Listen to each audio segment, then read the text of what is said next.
My name is Emily Foster, and I was 11 years old when I learned that hunger can teach lessons no child should ever have to learn. The summer it happened, my parents announced they were taking a month-long vacation across Europe, London, Paris, Barcelona. My mother spoke about it with the excitement most people reserve for winning the lottery, flipping through travel websites while making restaurant reservations and shopping lists. To them, it was the trip of a lifetime. To me, it became the month that changed everything. Before they left, my mother dropped to crisp $20 bills and a silver credit card onto the kitchen counter. $40 should be enough if you need snacks, she said casually. The credit card is only for a real emergency. Then she looked directly at me. And don't bother anyone. You're old enough to take care of yourself. I nodded because nodding was easier than asking questions. What I didn't know was that the credit card had never been activated. I also didn't know that 30 days later, while my parents were hosting a welcome home dinner party filled with friends, neighbors, and coworkers, police officers would walk through our front door and arrest them in front of everyone. But that's the end of the story. This is how it began. The day they left, our house looked exactly like it always had. We lived in a quiet suburb outside Chicago where every lawn was perfectly trimmed, every mailbox matched, and every driveway held at least one expensive car. My mother's silver Mercedes sat beside my father's black Lexus in the garage. The flowers in the front yard had just been replanted. The windows sparkled. From the outside, we looked like the perfect American family. Inside, things were very different. My mom, Patricia Foster, loved appearances more than almost anything else. She had thousands of followers on Instagram and rarely missed a chance to post. Another carefully staged family photo, Sunday brunch, Christmas morning, 4th of July cookouts, weekend trips to the lake. Every caption sounded the same. Feeling so blessed. Family is everything. Grateful for every moment. People flooded the comments with heart emojis and compliments about what a beautiful family we were. If you looked closely, though, you'd notice something strange. I was missing from a lot of those pictures. Sometimes I was cropped out. Sometimes I was supposedly taking the picture. Sometimes I simply wasn't invited.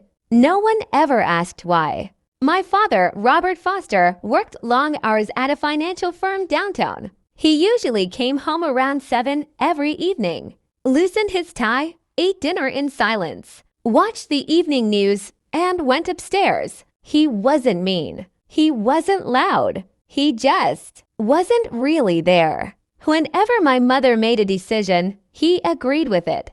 Whenever she criticized me, he stayed quiet. Whenever I looked at him for help, he looked somewhere else. I used to think silence couldn't hurt someone. I was wrong. By the time I turned 11, I had already learned how to disappear. I made my own breakfast before school. I packed my own lunch whenever there was food to pack. I walked to school alone. If permission slips came home, I usually signed them myself because my mother either forgot or said she was too busy. Whenever guests visited, she'd laugh and say the same thing. Emily's so independent. She hardly needs any attention. Everyone thought that was a compliment. I thought so too. Now I know it wasn't. Whenever someone turned toward me expecting an answer, my mother would answer for me. She's happy entertaining herself. Emily's quiet. Emily never complains. She always smiled while saying it. No one noticed she never gave me the chance to speak. I stopped trying after a while. Children have a funny way of accepting whatever life gives them. If you're ignored long enough, you start believing you're simply not important enough to be noticed. That's exactly what happened to me. 2 weeks before the trip, my mother called me downstairs. She was sitting on the living room couch with her laptop open. Travel websites covered the screen. My father stood near the back window, looking into the yard with his hands in his pockets. Neither of them smiled when I walked in. "Emily," my mother said, Your father and I have decided we're taking a vacation. I smiled. That sounds fun. It will be. She clicked to another webpage showing pictures of Paris. We'll be gone for about a month. My smile faded. A month. That's right. I waited. I figured she was about to tell me whether I'd be staying with my grandmother or maybe my aunt. Instead, she said something that didn't make sense. You're old enough to stay here by yourself. I stared at her. I what? You heard me. But who's staying with me? No one. I honestly thought she was joking. I even laughed a little. She didn't. You already know how to cook simple meals, she continued. You know how to lock the doors. You know how to call 911 if something happens. But I'm 11. So kids don't stay home alone for a month. Her expression hardened immediately. There you go being dramatic again. I'm not trying to be dramatic. Yes, you are. She closed the laptop with a sigh. I was babysitting when I was younger than you. I looked at my father. He still hadn't turned around. Dad?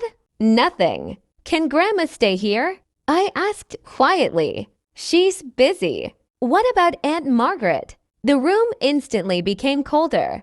My mother's jaw tightened. You know I don't speak to Margaret. I know, but no. That was the end of the conversation. I never really understood why my mother hated Aunt Margaret. All I knew was that they hadn't spoken in years, and mentioning her name always made my mother angry. A few minutes later, my mother opened her purse and placed two $20 bills on the coffee table. Then she laid a silver credit card beside them. Here's $40. I looked at the money. For what? If you need snacks. She tapped the credit card with one perfectly manicured fingernail. And this is only for emergencies. What counts as an emergency? The house catching fire. She wasn't smiling. I'm serious, Emily. I understand. Good. She slid the money closer to me. We leave Monday morning and we'll be back exactly 30 days later. 30 days. The number echoed inside my head the rest of the afternoon. 30 breakfasts, 30 lunches, 30 dinners, 30 nights alone. I carried the money and the card upstairs to my bedroom. I placed both inside my desk drawer. I had no idea the card was worthless. If I had known, maybe I would have said something. Maybe I would have called someone. Maybe everything would have happened differently. Or maybe not. Monday morning arrived faster than I wanted. My mother wheeled a large designer suitcase down the front steps. My father loaded another into the Uber waiting in our driveway. The driver smiled politely while stacking their luggage into the trunk. Neither of my parents looked nervous. Neither hesitated. My mother adjusted her sunglasses before climbing into the back seat. Remember to lock the doors, she called through the open window. And don't bother the neighbors. I nodded. She smiled like she just reminded me to water a plant. Then the car pulled away. I stood in the doorway long after it disappeared around the corner. For 5 full minutes, I waited. Part of me expected the Uber to come back. I imagined my parents laughing, telling me they just wanted to see my reaction. That never happened.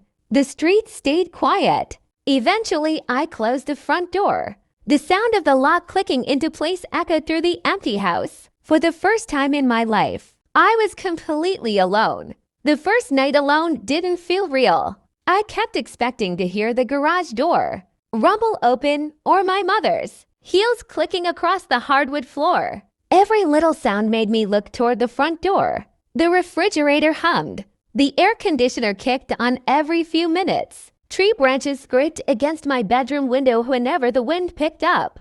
By midnight, I was still awake. By 2 in the morning, I had given up trying to sleep. I lay there staring at the ceiling, listening to a house that suddenly felt much bigger than it had the day before. I finally drifted off sometime after 3. The next morning, I woke up hungry. For a second, I forgot everything. Then I remembered. The house was still silent. No coffee brewing downstairs. No television.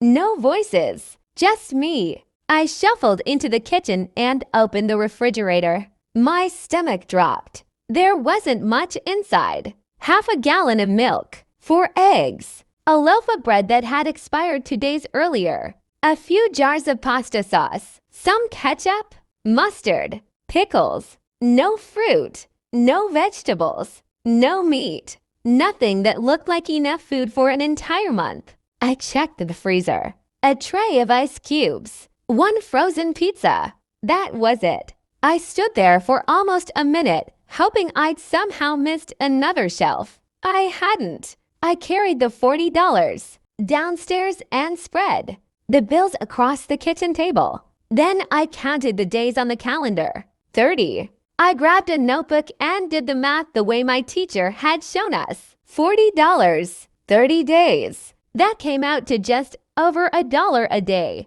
I stared at the number. Maybe if I skipped breakfast, maybe if I only ate once a day. Kids could do that for a little while, right? I wasn't sure. I wanted to ask someone. There wasn't anyone to ask. Then I remembered the credit card. Mom had said it was only for emergencies. Running out of food felt like an emergency. I decided I'd order a pizza. It seemed like the safest choice. I'd never ordered food by myself before, but it couldn't be that hard. I found a local pizza place online, filled in the address, typed the card number exactly as it appeared, expiration date, security code, everything. Then I pressed place order. A message popped onto the screen. Transaction declined. I frowned. Maybe I'd typed something wrong. I entered everything again. Declined. One more time. Declined. My hands started shaking. I turned the card over. There was a customer service number on the back. I dialed it. After listening to a long automated menu, a robotic voice finally said, "This account has not been activated. Please contact your financial institution for assistance." I froze. Not activated. What did that mean? I called again. Same message. The card had never worked. It wasn't broken. It wasn't frozen. It simply didn't exist. I looked at the $40 sitting on the table. That was everything I had. And my parents were somewhere over the Atlantic Ocean. By the 3rd day, I couldn't ignore the problem anymore. I walked to the grocery store about 15 minutes from our house. Normally, my mom hated when I walked there alone. Now she wasn't around to stop me. I carried 1 reusable shopping bag and my last bit of confidence. Inside the store, I wandered the aisles doing math in my head. Ramen noodles, 79 cents. White bread, $1.29.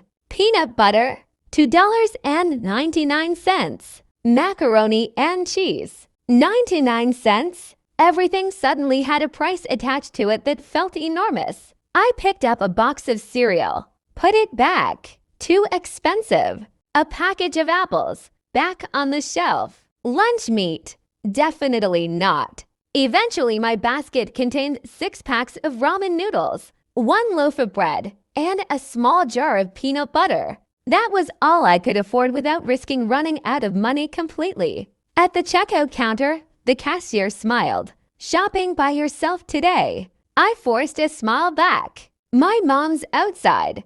"Oh." She nodded. "Tell her to stay cool out there. It's supposed to hit 90 this afternoon." "I will." I paid with one of the $20 bills. When she handed me my change, I counted it twice before slipping it carefully into my pocket. Every penny mattered now. Back home, I lined everything up on the kitchen counter. 6 ramen packets, 1 loaf of bread, 1 jar of peanut butter.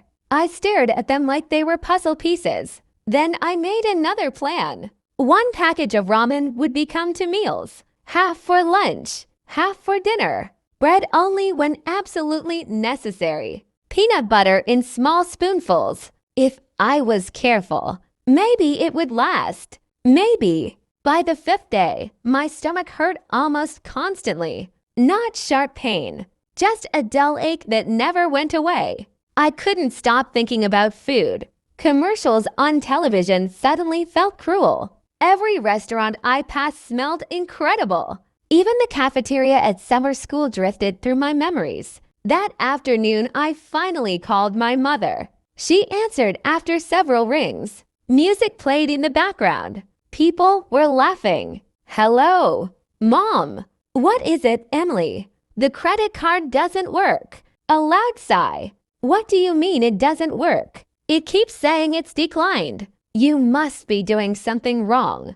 I called the number on the back. "It says it isn't activated." Another pause. Then, "Emily, stop making everything into a crisis." "I'm not." "You have $40. I'm almost out." "You don't need to eat so much." I blinked. "What?" "You'll survive." There was laughter again on her end of the phone.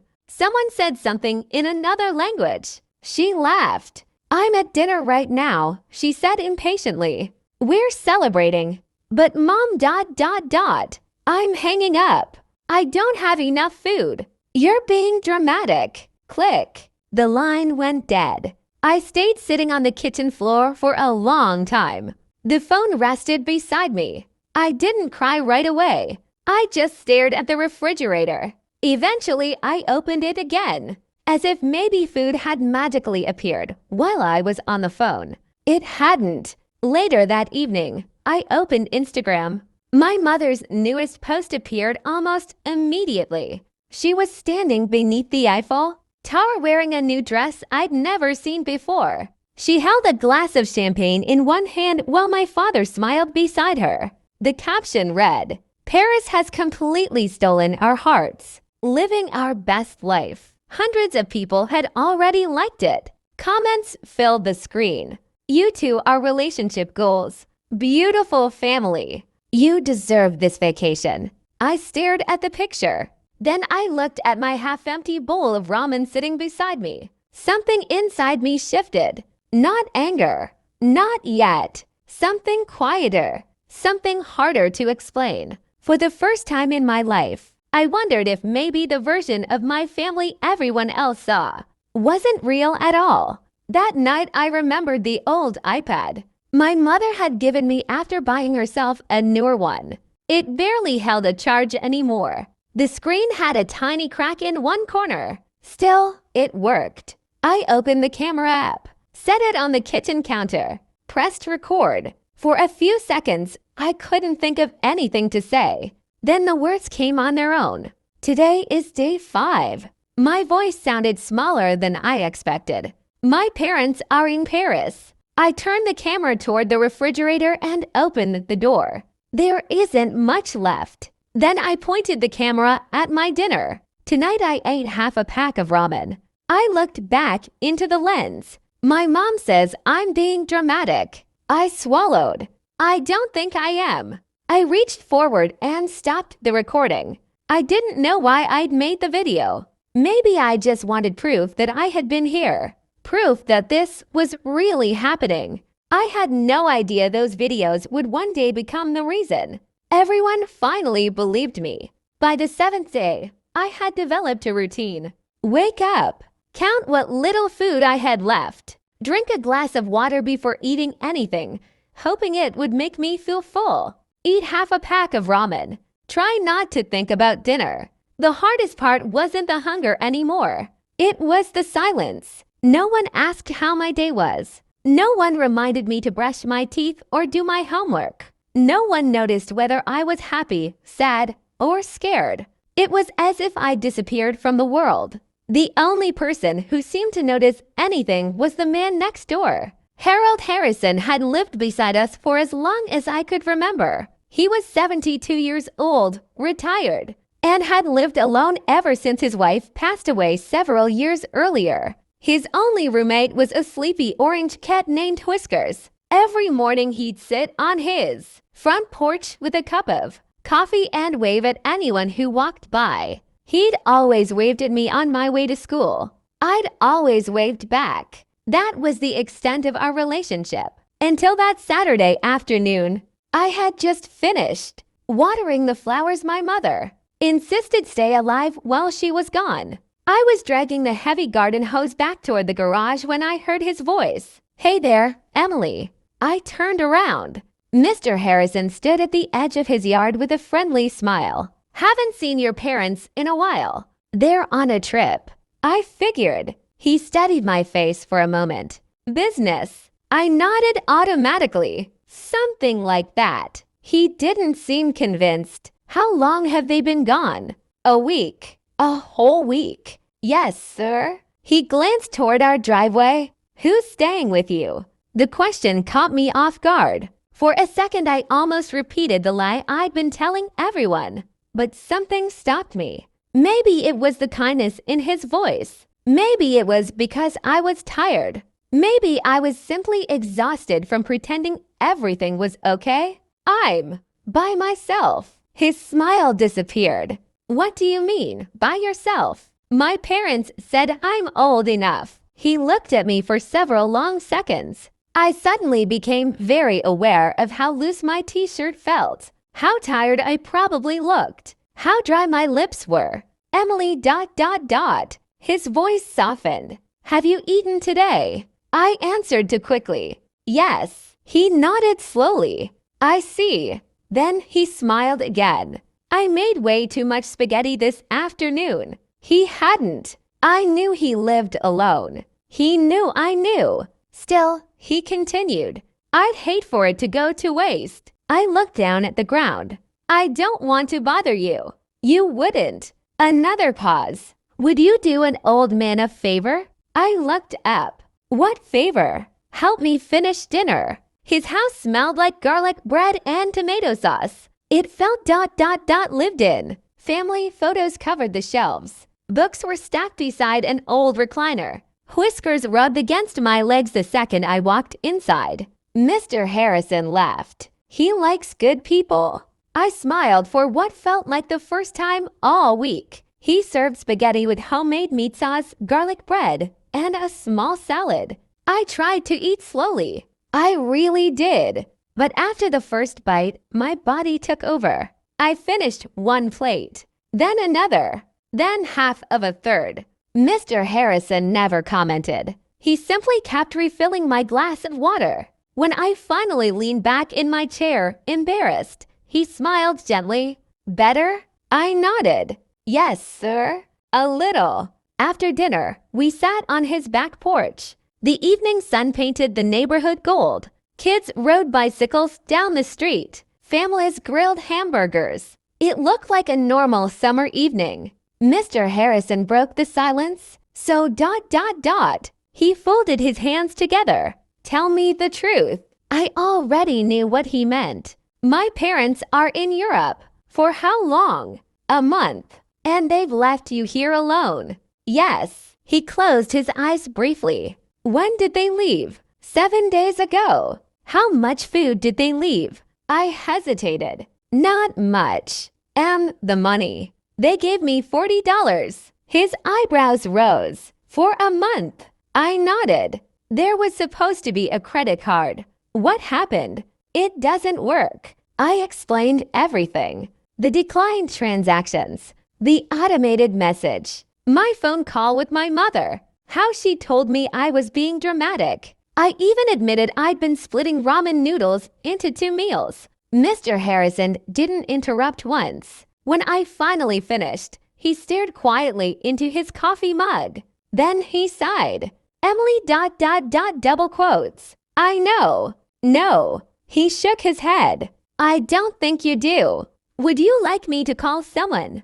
"The police? Child Protective Services? A relative?" My heart started racing. "No." The answer came out louder than I intended. "Please don't."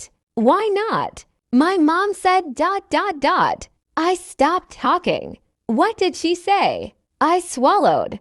"She said if I embarrassed her, if I bothered people ... My voice faded away. "I understand."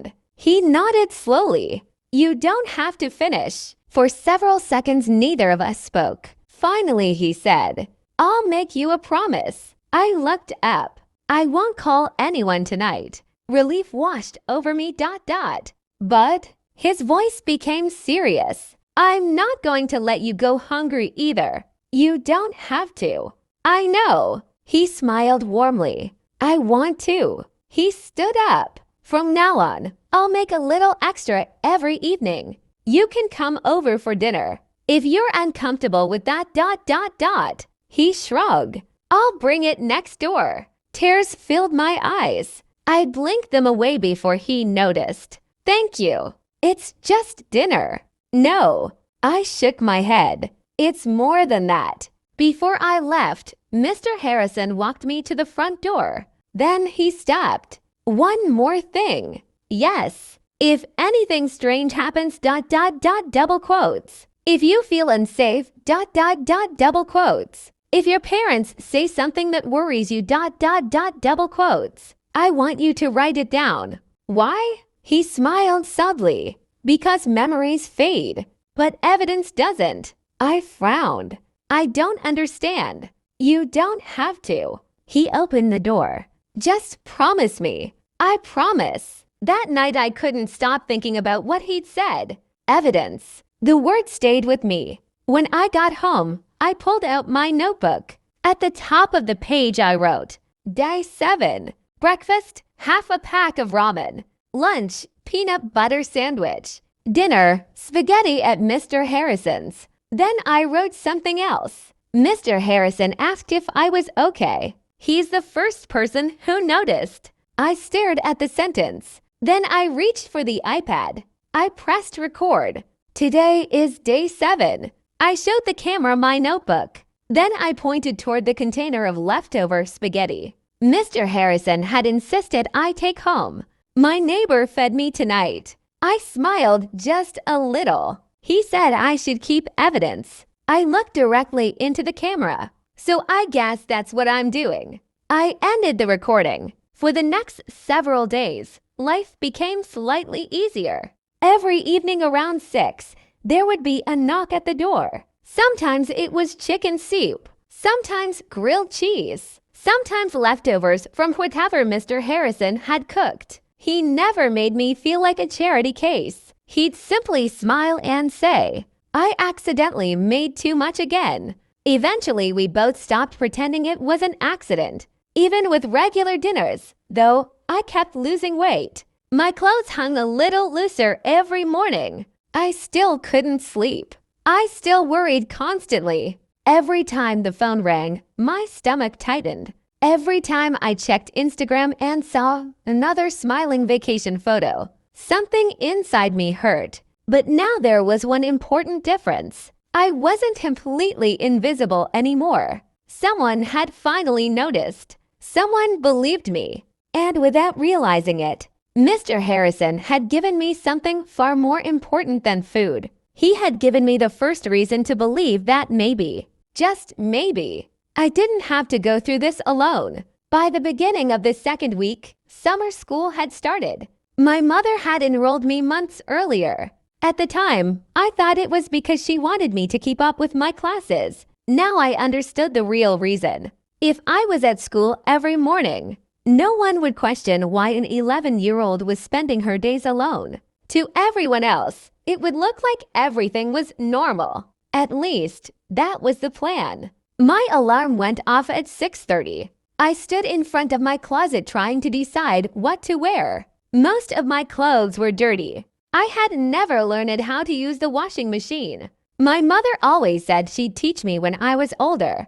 Apparently, I was old enough to live alone, but not old enough to know how to wash my own clothes. I picked the cleanest shirt I could find. It had wrinkles all over it. I tried brushing my hair, but no matter what I did, it stayed tangled. When I looked in the bathroom mirror, I barely recognized myself. Dark circles sat under my eyes. My cheeks looked thinner. My skin was pale. I looked tired, older somehow. I grabbed my backpack and started walking to school. Westbrook Academy was only 20 minutes away on foot. The sidewalks were already hot from the summer sun. Kids laughed as they climbed out of their parents' cars. Some complained about having to attend summer classes. Others carried breakfast sandwiches or iced coffees. I couldn't stop looking at the food. My stomach growled. I drank from the water fountain before class started, hoping it would quiet the hunger. It didn't. Mrs. Patterson was my homeroom teacher. She had taught 5th grade for nearly 20 years. Everyone knew she remembered every student's name by the second day of school. She also noticed things most adults ignored. The moment I walked into her classroom, her smile faded slightly. "Good morning, Emily." "Good morning." She looked me up and down. "You feeling okay?" "Yes, ma'am." "You sure?" I nodded. "I'm just tired." She held my gaze for another second. Then she smiled. "Well, if you need anything, let me know." "I will." I didn't mean it. I had already learned that asking for help usually made things worse. During the first few days, I kept my head down. I answered questions when called on, finished my assignments, stayed quiet, but concentrating became harder every day. My stomach cramped constantly. Sometimes words on the whiteboard blurred together. Sometimes I caught myself staring out the window, wondering what my parents were doing somewhere in Europe. Probably another fancy dinner, another museum, another photo for Instagram. While I wondered whether I had enough bread left for dinner. On the 3rd day of summer school, everything caught up with me. Mrs. Patterson was explaining fractions. I tried copying notes into my notebook. Suddenly, the room began spinning.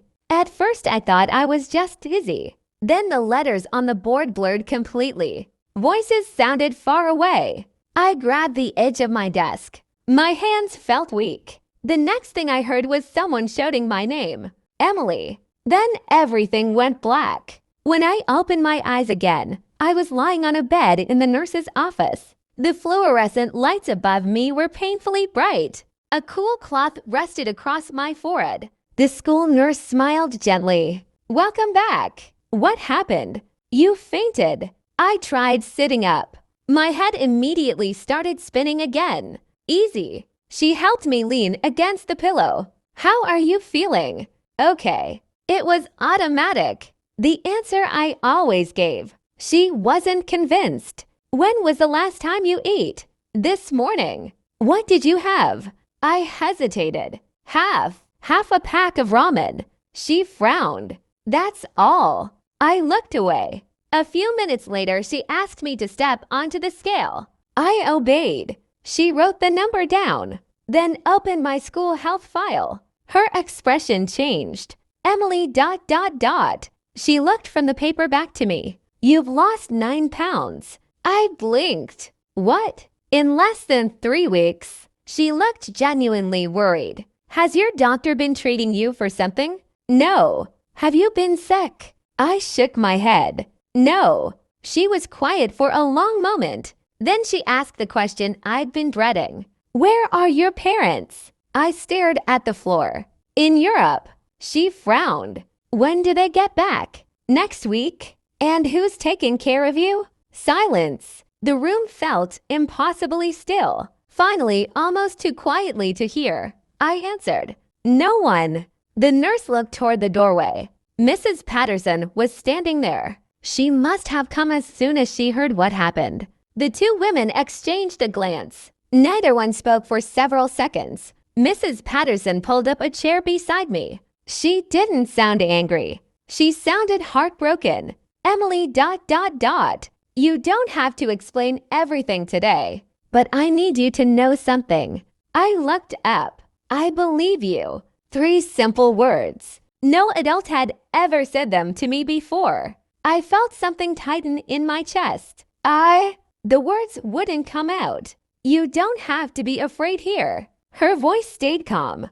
"We're going to figure this out." I nodded slowly. For the first time since my parents had left, I felt safe, even if only for a moment. That evening I walked home, carrying a note from the school nurse, recommending a doctor's appointment. I already knew no one would schedule one. There wasn't anyone to take me. Mr. Harrison was waiting on his porch when I got home. "You don't look good, kiddo." I fainted. His smile disappeared. "What?" "At school." He helped me sit down on his porch swing. "What did they say?" They think I lost 9 pounds. His face tightened. This can't keep going. I know. He rubbed his forehead. I promised I wouldn't interfere. I remember. But this has gone too far. Before I could answer, my phone started ringing. An international number. My stomach dropped. Mom. I answered on the third ring. Hello. Emily. My mother's voice was sharp. I got a phone call from your school. I swallowed. They said you fainted. Yes. What exactly did you tell them? I didn't tell them anything. You embarrassed me. The words hit harder than I expected. I'm sorry. No. She cut me off. Do you have any idea how humiliating it is to get a call from a school while I'm having dinner in Barcelona? I'm hungry. So eat. I don't have enough food. You always exaggerate. The credit card still doesn't work. I told you not to use it unless the house was on fire. It doesn't matter because it doesn't work. Silence. For a moment, I thought she might finally understand. Instead, her voice became colder than I'd ever heard it.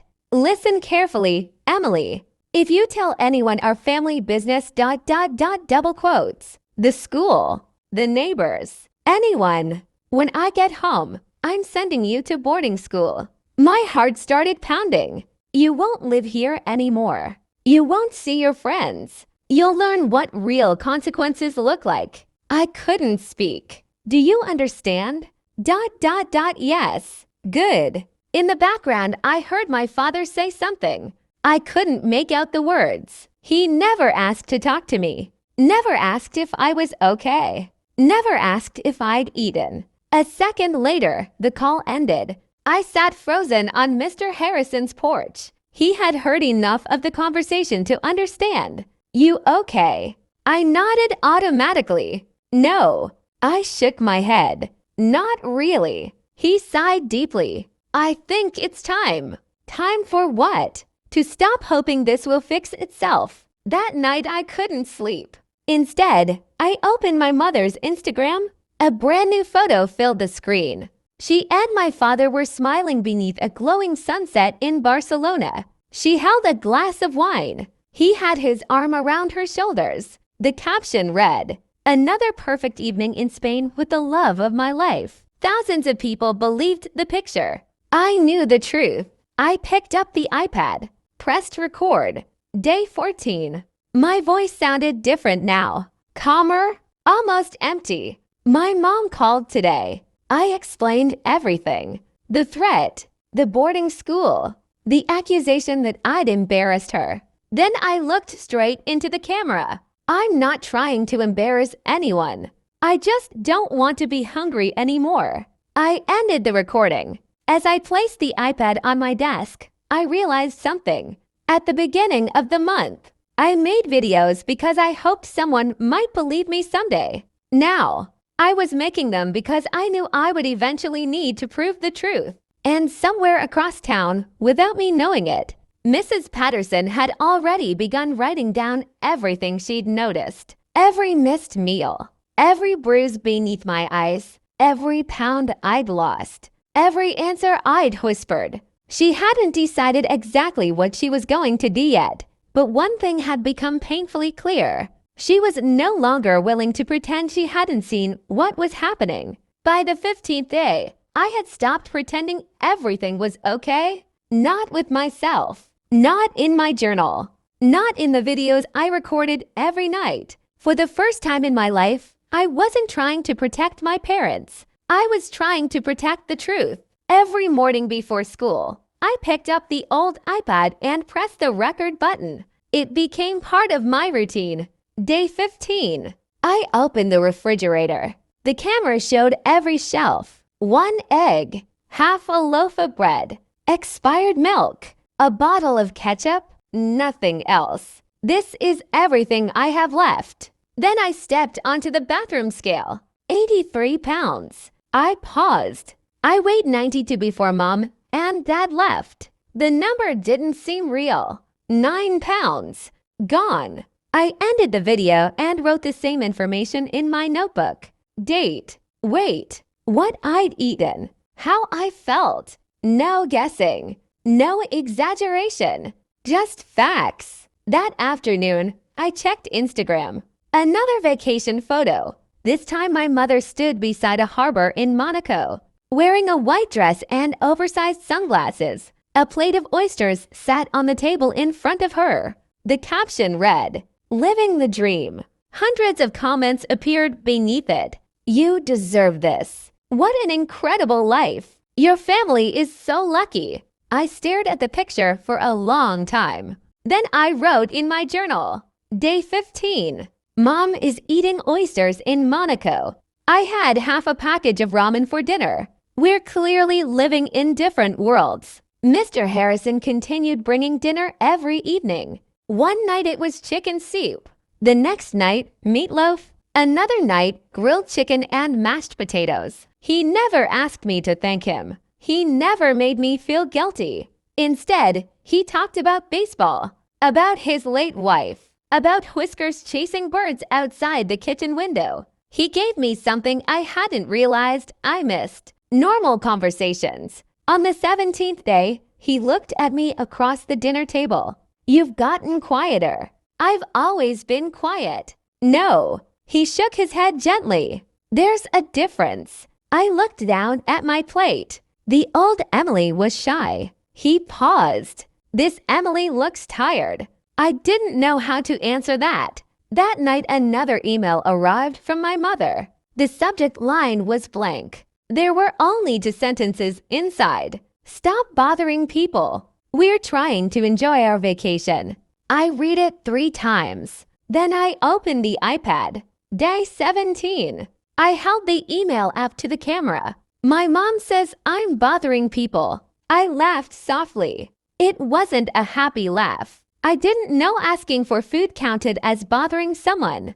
I saved the video. Then I printed the email using my father's home printer. I folded it carefully and placed it inside a growing folder beneath my bed. Videos, journal entries, emails, every piece of evidence stayed together. I still didn't know exactly why. I just knew I shouldn't throw any of it away. The next evening, Mr. Harrison knocked on my front door instead of asking me over. He looked more serious than usual. "Can we talk?" "Sure." He stepped inside and looked around the quiet house. Then he lowered his voice. "I can't keep pretending everything's okay." I already knew where the conversation was headed. "You promised." "I know. And I meant it." He sighed. "But promises aren't supposed to put children in danger." I stared at the floor. "I don't want you getting in trouble. I'm 72 years old." He smiled sadly. "I've survived worse things than an angry neighbor." "It's not that." "What is it?" "My mom said ... I stopped." "She threatened you again." I nodded. "Boarding school?" Another nod. Mr. Harrison rubbed his forehead. "This isn't discipline anymore. This is fear." He walked to the kitchen window and looked outside for a long moment. Finally, he turned back toward me. "I'm going to make you another promise." I waited. "I won't call the police tonight." Relief crossed my face. "But tomorrow ... He hesitated. "I'm calling someone at your school."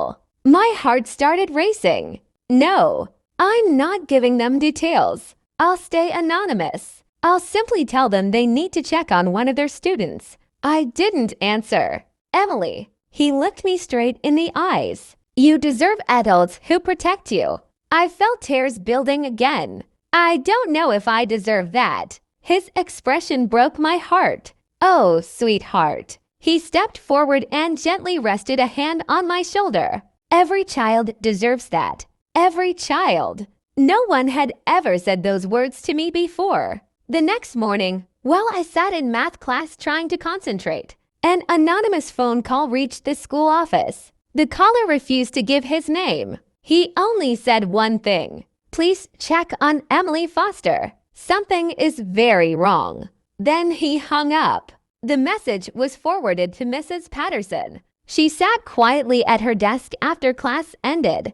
Then she opened a notebook she'd been keeping. Inside were dates, observations, weight loss, fainting, missed meals, my wrinkled clothes, the dark circles beneath my eyes, the way I always flinched whenever someone mentioned my parents. She added one more note. Anonymous concern from neighbor. She closed the notebook. As a teacher, she was what's called a mandatory reporter. That meant if she genuinely believed a child was being neglected or abused, she wasn't allowed to stay silent. Not anymore. That afternoon, I came home to another email. This one wasn't from my mother. It was from the school. Emily, we've been unable to reach your parents regarding concerns about your health. Please ask them to contact the school immediately. I stared at the message. I knew my mother wouldn't answer.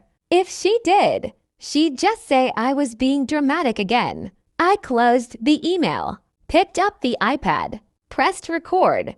Day 18. The school can't reach my parents. I looked into the camera. I don't think they're going to answer. For the first time since all of this began, I wasn't speaking with fear. I was speaking with certainty. Deep down, I already knew what was coming.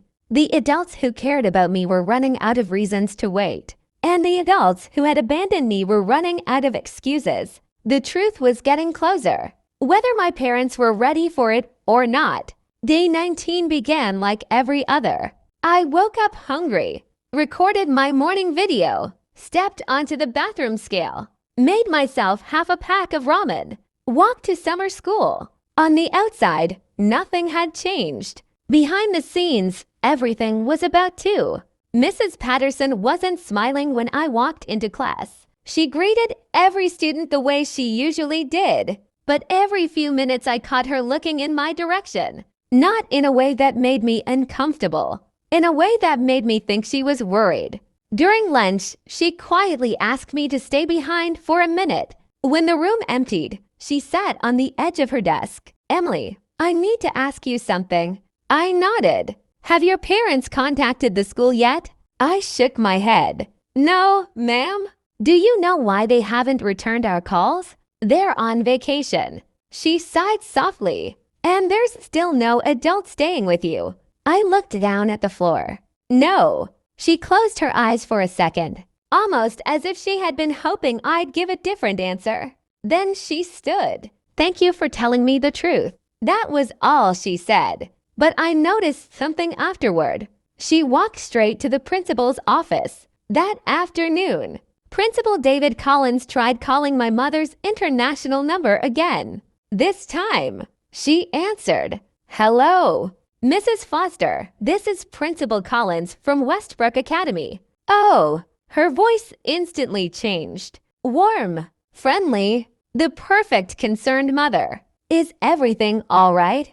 Did Emily get into trouble? No, ma'am. We're concerned about Emily's health. What do you mean? She's lost a significant amount of weight and recently fainted at school. A brief pause, then a small laugh. Oh, Emily has such a dramatic imagination. The principal remained silent. She's perfectly fine. We're also trying to confirm who's supervising her while you're overseas. Oh, of course. My mother's answer came without hesitation. My babysitter is staying with her. The principal wrote something down. I see. What's the babysitter's name? Mrs. Johnson. And could we have her phone number? Another pause. Longer this time. I don't have it with me. If you could email it to us today, we'd appreciate it. Absolutely. I'll send it as soon as dinner is over. The call ended. No email ever arrived. The next morning, 24 hours had passed. Still no babysitter's information. No phone number. No emergency contact. Nothing.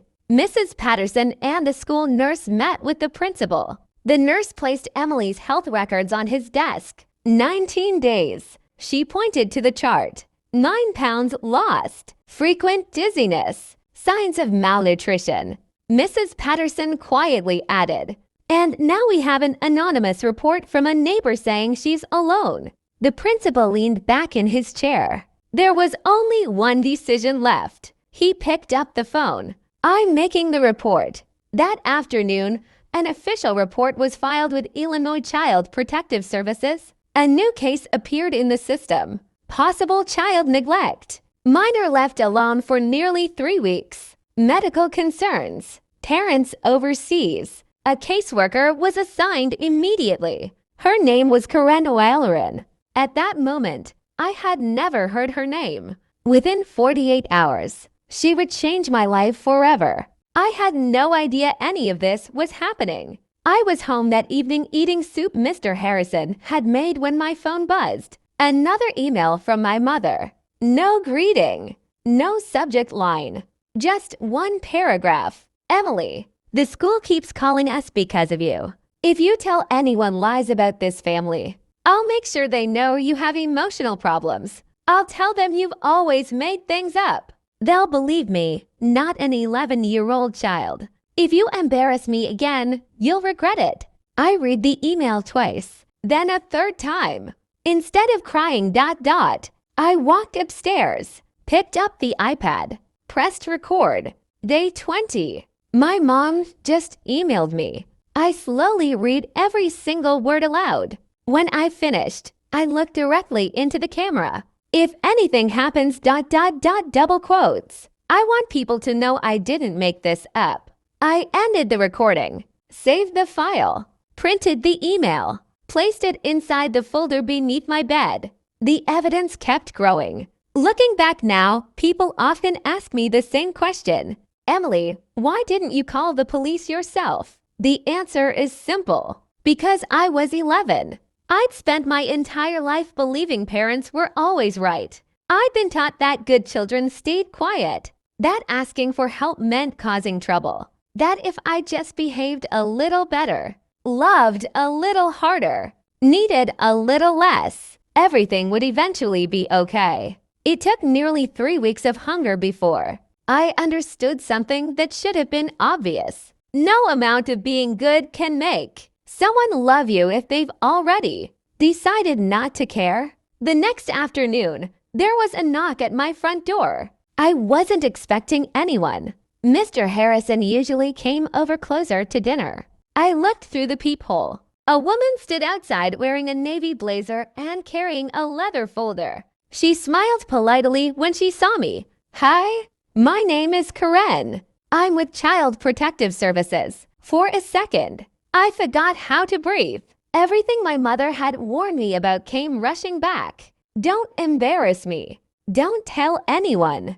Don't make trouble. I almost walked away from the door. Then Karen spoke again. You don't have to open the door if you don't feel comfortable. I just want to make sure you're safe. Safe. No adult had ever used that word when talking to me. I unlocked the door. Just a little. Karen smiled again. Hi, Emily. May I come in and talk with you for a few minutes? I looked around the empty house. There was no one else to answer for me. No one else to decide. For the first time in my life, the choice belonged to me. I stepped aside.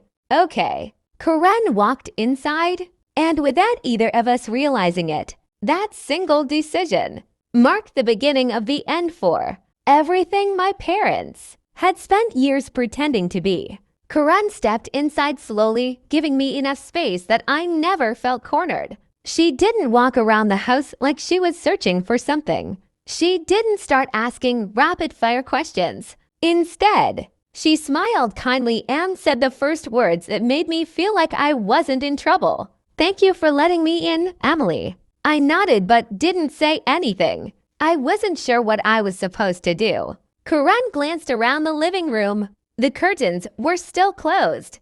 Dirty dishes sat on the coffee table. A pile of unfolded laundry rested in one corner. The house didn't look abandoned. It looked like an 11-year-old had been trying and failing to run it alone. She looked back at me. Your parents are still in Europe. Yes, ma'am. When are they supposed to come home? About 8 days. She wrote something in her notebook. And who's been taking care of you? I stared at the floor. No one. She didn't gasp. She didn't look shocked. She simply nodded and wrote another note. That calm reaction made me feel strangely safe. Would it be okay if you showed me the kitchen? I led her down the hallway. She opened the refrigerator. Her expression didn't change, but I noticed she took a long breath. 1 egg, a little bread, a few condiments, nothing else. She opened the freezer, almost empty. Then she looked inside the pantry, mostly ramen, a nearly empty jar of peanut butter. Nothing that looked like enough food for a growing child. She quietly closed the refrigerator. Emily ... I wasn't allowed to listen, but Karen told me exactly what happened afterward. My mother answered on the second ring. This is Patricia Foster. Mrs. Foster, my name is Karen O'Halloran with Illinois Child Protective Services. Silence. Then, oh my goodness. My mother's voice instantly transformed into the warm, caring tone she always used around strangers. Is Emily okay? We've received reports that your daughter has been left alone. Oh, a small laugh. There must be some misunderstanding. Emily has a babysitter. Karen stayed quiet. May I have the babysitter's name? Mrs. Johnson. And her phone number. Another pause. I'll send it to you. When? This afternoon. You understand that this is an active investigation. Of course. I'll email everything. The call ended. No email ever arrived because there was no Mrs. Johnson. She had never existed. The next morning, Karen began verifying everything. She checked neighborhood records. No Mrs. Johnson. She spoke with nearby neighbors. No babysitter had ever been seen entering our house. She contacted the school. Every detail matched my videos. Every date. Every symptom. Every concern. The evidence wasn't falling apart. It was fitting together perfectly. By the end of the day, Karen already knew something my parents didn't. This wasn't just a misunderstanding anymore. It was becoming a criminal investigation. And for the first time since my parents boarded that plane, I wasn't facing it alone. The following morning, Karen returned with a thicker folder than before. She wasn't alone this time. Another CPS investigator accompanied her, along with a police officer who stayed outside while they spoke with me. Seeing a police car parked in front of the house made my stomach twist. Karen noticed immediately. You're not in trouble, Emily. I promise. I nodded, trying to believe her. Karen sat across from me at the kitchen table. We've confirmed something important. I waited. There was never a babysitter. I wasn't surprised. I know. She gave me a gentle smile. I know you do. But now we can prove it. Those words mattered. For weeks, I'd worried that people would think I was exaggerating. Now someone else had the proof. Karen opened the folder. There are a few more things we need to verify. She slid a form across the table. We've requested your parents' financial records through the proper legal process. I frowned. Why? Because your mother told us she left you with everything you needed. She paused. If that's true, ... The records will show it. 3 days later, the documents arrived. Karen came back that afternoon carrying a sealed envelope. She looked unusually serious. She sat beside me instead of across from me. Emily ... I want you to see this. She opened the envelope. Inside were pages of bank statements, lines of numbers, dates, cities, hotel names, restaurants, luxury stores. Karen pointed to the total, $53,184. I blinked. They spent over $53,000 during their trip. London, Paris, Monaco, Barcelona, 5-star hotels, designer boutiques, Michelin star restaurants, private tour. Meanwhile, I'd been surviving on ramen noodles. Karen flipped to another page. This is the card they gave you. I immediately recognized the last 4 digits. The bank confirmed something else. She looked me in the eye. It was never activated. Not canceled. Not frozen. Never activated. It couldn't have worked. I stared at the paper. So ... They knew. Karen nodded slowly. Yes, They knew. Something inside me broke, not because I had learned anything new, because now there was no room left for doubt. Every time my mother told me to use the emergency card, she already knew it was useless. I looked down at my hands. I kept thinking, maybe they forgot. Karen didn't answer immediately. Then she quietly said, "The records don't support that."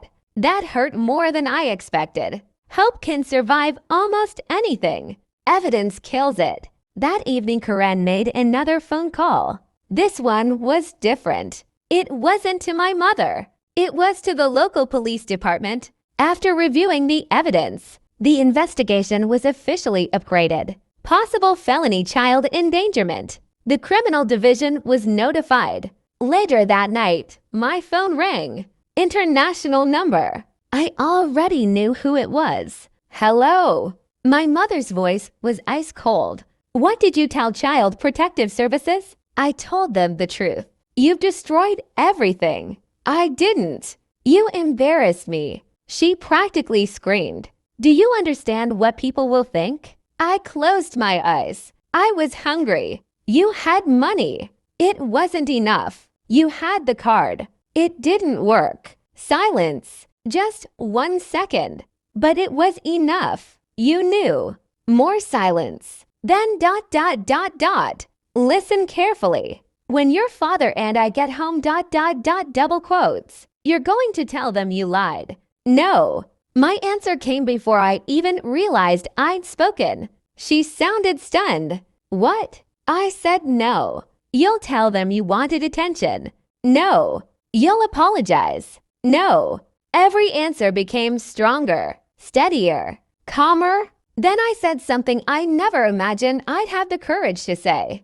I recorded everything. Silence. The refrigerator. My weight. Your emails. The phone calls. Everything. Her breathing changed. What videos? I made one every day, so people would believe me. For several seconds she didn't speak. Then she whispered, "You little." The line went dead. She had hung up. For the first time in my life, I didn't feel guilty after standing up to my mother. I felt relieved. The following morning, Karen met me at Mr. Harrison's house. She decided it wasn't safe for me to remain alone during the investigation. Mr. Harrison welcomed me without hesitation. "You can stay here as long as you need." His spare bedroom wasn't fancy. A small bed, an old dresser, a window overlooking the backyard.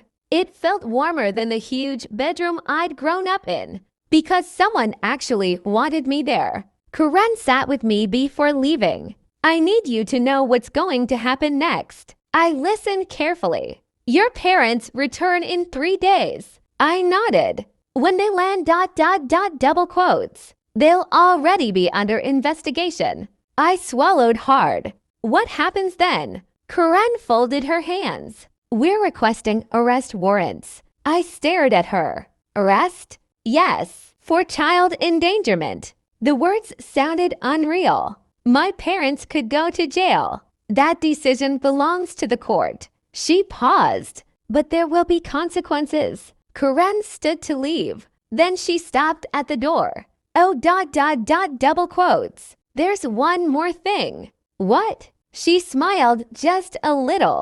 "Your mother posted on Facebook this morning." I frowned. What did she post? Karen looked down at her notes. "Coming home this weekend. Can't wait to celebrate with all our friends and share stories from Europe. A welcome home party. Dozens of guests, neighbors, co-workers, friends. Everyone who believed my parents had the perfect family." Karen closed the folder. "We know exactly where they'll be." I didn't understand what she meant. Not yet. But Karen already did. The police wouldn't arrest my parents at the airport. They wouldn't come in the middle of the night. They would wait until everyone had gathered. Not to embarrass them, but because they knew exactly where the suspects would be. And because sometimes the truth deserves witnesses. The morning my parents came home, the sky over our neighborhood was bright and perfectly clear. From the front porch of Mr. Harrison's house, I watched traffic move quietly through the subdivision. Everything looked normal. Kids rode bicycles. Neighbors mowed their lawns. Families unloaded groceries. No one knew that before sunset, one of the neighborhood's perfect families would fall apart in front of everyone. I sat on the porch steps with a cup of hot chocolate Mr. Harrison had made for me. Neither of us talked much. There wasn't anything left to say. We were just waiting. Around noon, Karen stopped by. She carried the same leather folder she'd been carrying for days. This time it looked even thicker. "We're ready," she said. I looked up at her. "What happens now?" She sat beside me. "Your parents landed about an hour ago." I felt my stomach tighten. "They're home." She nodded. "They've already started getting ready for tonight's party." Of course they had. Nothing, not even a criminal investigation would stop my mother from protecting her image. Karen opened her folder. "I want you to understand what's going to happen." She spoke slowly, making sure I understood every word. "We now have your video diary, the school's medical reports, the emails your mother sent, phone records, the bank statements, and confirmation that the emergency credit card was never activated." She looked directly at me. That evidence was enough for a judge to approve arrest warrants. I stared at her. It really happened. Yes, she nodded. It did. What about me? Karen smiled warmly. "You stay here. You don't have to see any of it unless you want to." I thought about that for a moment. Then I shook my head. "I don't want to be there." "You won't have to." She gently squeezed my shoulder. "When it's over, I'll come back." By late afternoon, guests began arriving at my parents' house. From Mr. Harrison's upstairs window, we could see almost everything. Luxury SUVs, sedans, neighbors carrying gift bags, friends laughing as they walked inside, one after another. Nearly 40 people, exactly like my mother had planned. Inside the living room, colorful balloons decorated the walls. A large banner read, "Welcome home." Through the front windows, I could see a television playing a slideshow. Paris, London, Barcelona, smiling vacation photos, champagne glasses, luxury hotels, expensive dinners, picture after picture of happiness. There wasn't a single photo of me. My mother moved through the crowd wearing a brand new designer dress. She hugged people, laughed loudly, accepted compliments. Everyone wanted to hear about Europe.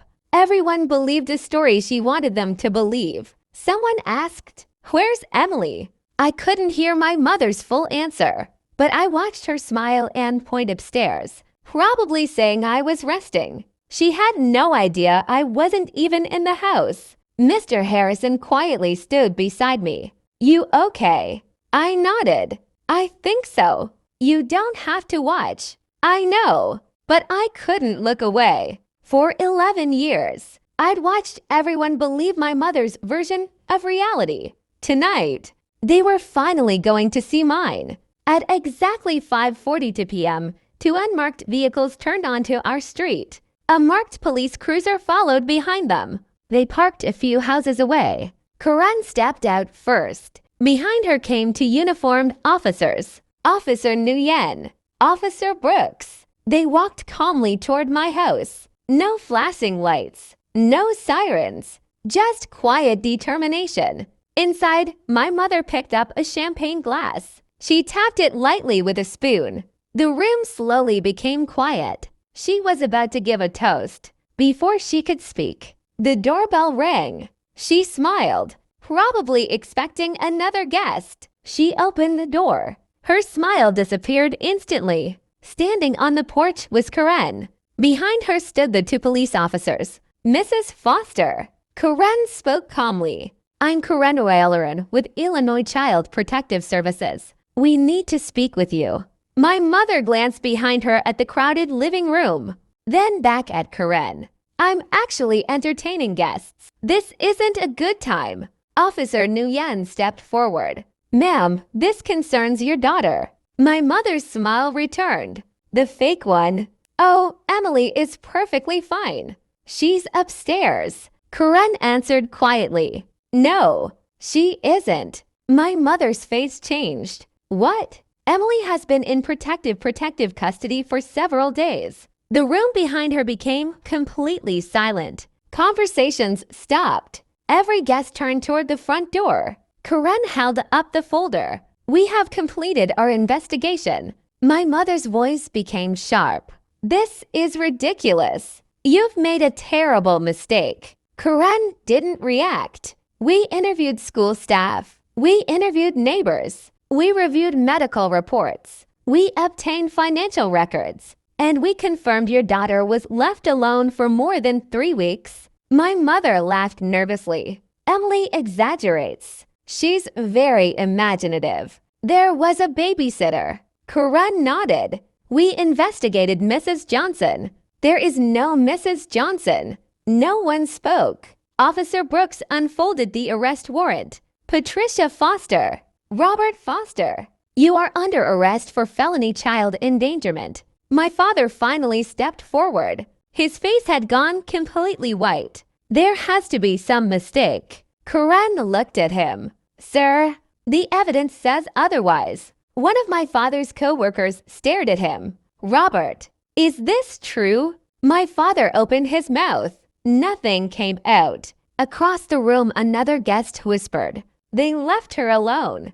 Another answered. For a month. Someone else quietly put down their champagne glass. No one defended my parents. Not one person. Karen looked toward Officer Brooks. He nodded. Then he walked to the television. The slideshow disappeared. A video filled the screen. My face appeared. Day 15. The empty refrigerator. The date. My voice. I have 1 egg left. I don't know what I'm going to eat tomorrow. The room froze. The next video played. The bathroom scale. 83 pounds. Then another. Me reading my mother's email. Stop bothering me. I'm on vacation. Another. Me crying quietly while trying to smile for the camera. One by one. The truth filled the room. No dramatic speeches. No accusations. Just facts. Recorded by an 11-year-old girl who wanted someone to believe her. Guests who had admired my mother's vacation pictures only. Minutes earlier now stared silently at the screen. Several looked sick. One woman covered her mouth. Another quietly wiped away tears. Near the back of the room, Mrs. Patterson stepped forward. I'm Emily's teacher. Her voice was calm but unwavering. I reported what I saw.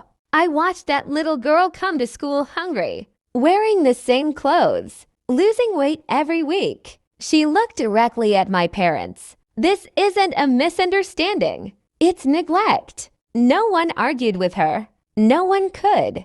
The evidence had already spoken. The room stayed completely silent after my final video ended. The television screen froze on my face, thin, pale. Trying to smile even though I hadn't eaten a real meal in days. No one looked away. No one spoke. The only sound came from the television as the video reached its end. Then my mother exploded. Turn that off. She rushed toward the TV as if she could erase everything by pressing a button. She's lying. She's always been dramatic. Officer Brooks stepped between her and the screen. Ma'am, step back. My mother pointed wildly at the television. Those videos don't prove anything. Karen calmly opened her folder. Their dates stamped. They match the school nurse's medical records. They match your email records. They match your travel history. They also match the bank statements showing where you were each day. Every sentence made my mother's face lose a little more color. Mrs. Patterson stepped forward again. I saw Emily almost every day during summer school. She looked around the room. She was exhausted. She lost nearly 10 pounds. She wore the same clothes for days. I asked where her parents were. Her eyes settled on my mother. And every answer led to another lie. Several guests slowly turned toward my parents. Expressions that had once been full of admiration were now filled with disbelief. My father finally spoke, barely above a whisper. Diane ... We should stop. She turned toward him instantly. No, we're not admitting anything. Robert lowered his head. His shoulders sagged. For the first time in my life, he looked exactly like what he had always been. A man who had spent years saying nothing. One of his co-workers stared at him. You knew. Robert couldn't answer. Another guest quietly asked, You really left your daughter alone? Still, no answer. Silence became its own confession. Then an older woman stepped out from the crowd. Martha Keller. She had been friends with my mother for over a decade. They attended charity dinners together, holiday parties, neighborhood events. She slowly shook her head. I defended you. Her voice trembled with disappointment. When people said social media wasn't real ... I defended you. When people said you cared too much about appearances ... I defended you. She looked directly into my mother's eyes. I never imagined you were capable of this. My mother tried to respond. Martha, you don't understand. No. Martha interrupted. I understand perfectly now. Officer Nguyen stepped forward holding a pair of handcuffs. Mrs. Foster, please place your hands behind your back. My mother stared at the handcuffs as if she'd never seen them before. This is insane. I'm a respected member of this community. Karen answered quietly. Your reputation isn't what's being investigated. Your actions are. The handcuffs clicked shut. The sound echoed through the silent living room. My father didn't resist. When Officer Brooks asked him to turn around, he quietly obeyed. Neither of them looked at the guests anymore. There was nothing left to say. Outside, neighbors had begun gathering on their front lawns. Police cars always attract attention. People whispered across driveways. Curtains moved. Front doors opened.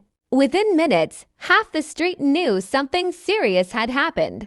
The same neighbors who had admired my mother's beautiful Instagram photos were now watching her leave in handcuffs. Back inside, guests quietly collected their purses and jackets. No one wanted another drink. No one touched the expensive food laid out across the dining table. The celebration had disappeared. Only the truth remained. One by one, people walked toward the front door. Several stopped beside Karen. If Emily needs anything ... please let us know. Another quietly said, We had no idea. Karen simply nodded. I know. From Mr. Harrison's upstairs window, I watched everything happen. My mother paused beside the police car. For one brief second, she looked back at the house, the balloons, the welcome home banner, the guests leaving early, the life she'd worked so hard to make look perfect. Then Officer Nguyen gently guided her into the back seat. The car door closed. A moment later, my father climbed into the second police car. Neither of them looked toward my window. Maybe they didn't know I was watching. Maybe they did. Either way, the cars slowly pulled away. I watched until the red taillights disappeared around the corner. Mr. Harrison stood beside me the entire time. He never interrupted my thoughts. He simply rested a hand on my shoulder. After several minutes, he quietly asked, How do you feel? I searched for the answer. I expected anger, or sadness, or relief. Instead, I whispered, I can finally breathe. He smiled softly. I think that's the beginning of healing. For the first time in nearly a month, I believed he might be right. The morning after my parents were arrested, I woke up expecting everything to feel different. Instead, the world looked exactly the same. The sun rose over the neighborhood. Birds chirped outside Mr. Harrison's kitchen window. The coffee maker hummed while he cooked scrambled eggs and toast. Life kept moving. Only mine had finally changed. For the first time in nearly a month, I sat down to a full breakfast without wondering how long I had to make it last. Mr. Harrison smiled as he placed the plate in front of me. Eat as much as you want. Those 5 words almost made me cry. No one had said that to me in a very long time. Around 10 that morning, Karen knocked on the door. She wasn't alone. Standing beside her was a woman I had only heard about. Margaret Delaney. My Aunt Margaret. The aunt my mother had erased from my life years earlier. She looked nothing like the polished image my mother always tried to project. She wore jeans, sneakers, and a simple sweater. There wasn't a designer logo anywhere. But when she saw me, her eyes immediately filled with tears. "Oh, Emily." She crossed the room and wrapped me in the warmest hug I'd ever received. "I'm so sorry. So incredibly sorry." At first, I didn't know how to react. Being hugged felt unfamiliar. Then I slowly hugged her back. We sat together in Mr. Harrison's kitchen. Margaret reached across the table and held my hands. I didn't know how bad things had become. She looked heartbroken. "Your mother cut me out of your life years ago." "Why?" I asked quietly. She sighed. "Because I told her the truth. I told her she cared more about appearances than people." She never forgave me. Karen nodded. Mrs. Patterson found Margaret listed as an old emergency contact. The school called her after the investigation began. Margaret looked at me again, and I came as fast as I could. Karen smiled. "I also have some good news." Margaret looked at me. "I've already been approved for temporary guardianship. You'll be staying with me." I blinked. "Really?" She nodded. "If that's what you want." Nobody had asked me what I wanted before. I smiled. I'd like that. Life with Aunt Margaret was completely different. Her apartment wasn't large. 2 bedrooms, a tiny kitchen, an old couch that had definitely seen better days. Nothing matched. The plates were different colors. The dining table had scratches. The carpet was worn. But it felt more like home than the big suburban house I'd grown up in, because someone actually cared whether I was there. Every evening we ate dinner together. Nothing fancy. Sometimes spaghetti. Sometimes grilled cheese and tomato soup. Sometimes breakfast for dinner. But every night she asked the same question. "How was your day?" Then she listened. Really listened. Not while scrolling through her phone. Not while taking pictures for social media. Just listened. A few weeks later, I came downstairs before school and noticed something written on the kitchen calendar. Emily's basketball tryouts, 3 p.m. I stared at it. "You remembered." Margaret looked up from her coffee. "Of course. I wouldn't miss it." No one had ever remembered something important to me before. That tiny note on a calendar meant more than any expensive gift ever could. The legal case moved quickly. The evidence was overwhelming. 22 videos, medical reports, emails, phone records, financial statements proving my parents had spent over $53,000 on themselves while leaving. Me with only $40 and a useless credit card. Their attorney argued it had all been a misunderstanding. But evidence doesn't misunderstand. Facts don't forget. And the truth doesn't disappear just because someone refuses to admit it. Several months later, the case finally ended. My parents accepted a plea agreement rather than face a public trial. They were convicted of child endangerment, ordered to complete probation and community service. But the most important decision wasn't about criminal punishment. It was about me. The judge permanently removed them as my legal guardians. Margaret became my guardian instead. When Karen told me the decision, she smiled. "You're safe now. For good." For the first time since I was 11. I believed those words. The years passed. Slowly, I stopped checking the refrigerator every morning. Slowly, I stopped hiding food in my bedroom. Slowly, I learned that love wasn't supposed to feel conditional. Therapy helped. Basketball helped. Margaret helped most of all. She kept every promise she'd ever made. She showed up. Every game. Every parent-teacher conference. Every birthday. Every ordinary Tuesday when I simply needed someone to be there. When I turned 18, I received two letters from my mother. One had been written years earlier after the sentencing. The other had arrived only months before. Both contained apologies. She wrote that she was in therapy. She admitted she had failed me. She said she hoped one day I might forgive her.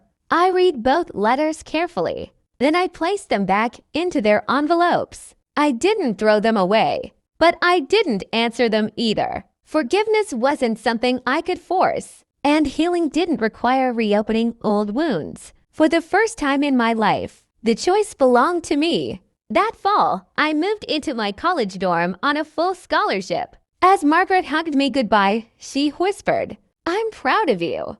Those 4 words healed something inside me that had been broken for years. After she drove away, I stood on campus watching students carry boxes into their dorms. Everyone was beginning a new chapter, including me. I thought about the frightened 11-year-old girl standing in an empty kitchen, counting $40 and wondering how she would survive. She thought she was invisible. She thought no one would ever believe her. She was wrong. One neighbor believed her. One teacher believed her. One caseworker believed her. One aunt crossed the state to build a new life with her. Sometimes family isn't the people you're born to. Sometimes it's the people who choose to stay. People often ask whether I regret telling the truth. The answer has never changed. No, I don't regret the videos. I don't regret asking for help.